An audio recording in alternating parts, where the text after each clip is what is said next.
In this video, we're going to take a look at a master global template.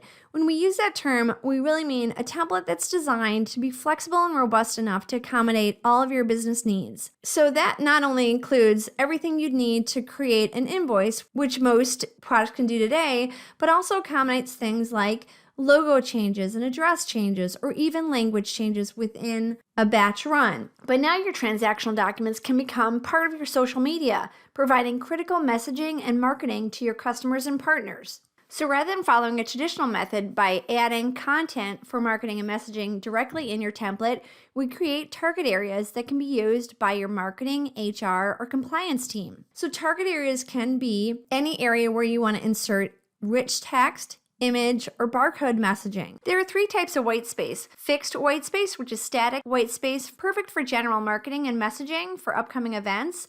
Then creative white space shifts the content to create white space for data-driven marketing and messaging, perfect for upselling services on recent purchases. Or lost white space, which is the vertical white space left on the bottom of your page. The last feature I'd like to talk about is what we call stitching. So these are documents that are provided by your compliance department or your legal department. This content often changes and has to go through IT and the QA process each time it's updated. So rather than having that be part of the form, we're just going to simply stitch the document into your output of your invoice. So those changes come from compliance. All you need to do is drop the latest document within the system and the change becomes immediate.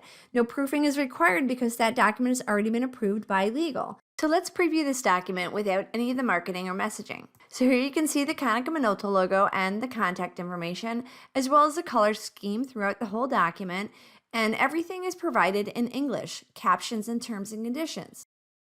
Now you can see the different logos, color schemes, and even captions in French. So now let's go ahead and look at this document in Business Communication Center. So Business Communication Center is using that exact template, so still using the DocOrigin features, but it's allowing us to target those areas, but rather than IT controlling those updates such as marketing and legal, we're going to let those departments handle that themselves. So if we look at the invoice, we can see the areas that IT created for target areas for marketing and legal. Here we see our late payment information, our credit limit information, and then important customer notifications. And here's where we can insert COVID messaging. So in this case, we have some rich text, important updates for COVID messaging describing what you've done in the offices to protect your clients and guests, and then all of the CDC guidelines for that office. Let's take a peek at an image ad. So in this case, we have a subheader banner ad, and this first ad is targeted for Konica Minolta's 3D printer. So its rules are looking at if the contract number starts with EDU, and that describes the industry of that customer. So they want to market a specific ad to them, whereas the next one is the future of work, and that is being targeted towards their contractors. So let's go ahead and look at our form within Business Communication Center. So here I'm going to run a preview, and the first invoice is going to be English, then French, Italian, and Spanish. So the form looks very similar. You can see the Konica Minolta logo and address has been pulled in and the color schemes and so forth. But now you can see a different message. So their account is 30 days past due. Then we have our ad based on the customer contract being CON. And then we have some item ads and so forth.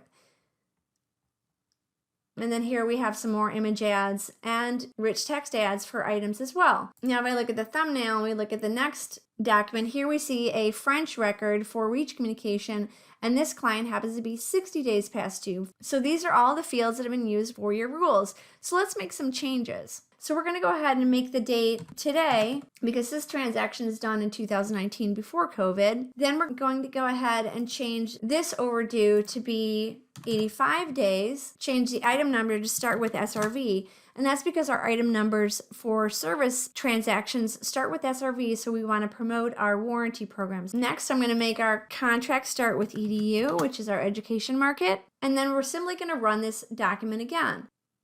Now you can see that our COVID messaging has been inserted. We see our education market campaign, and then our 60 days past due alert.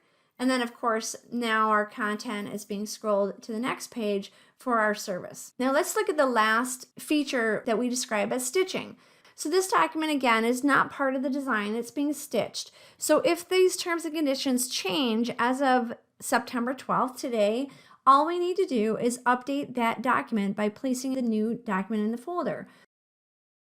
Here's an example of that same English terms and conditions with an updated date of today. So I'm going to drop this file into the folder and run it again. And we're going to jump to page 3. So sure enough, the updated version of the English terms and conditions is shown. Want to turn your documents into communication machines? Call Eclipse or our partners today. Scan this barcode you see on your screen to complete our contact request form, or call us at 1-678-408-1245, or visit us at eclipsecorp.us.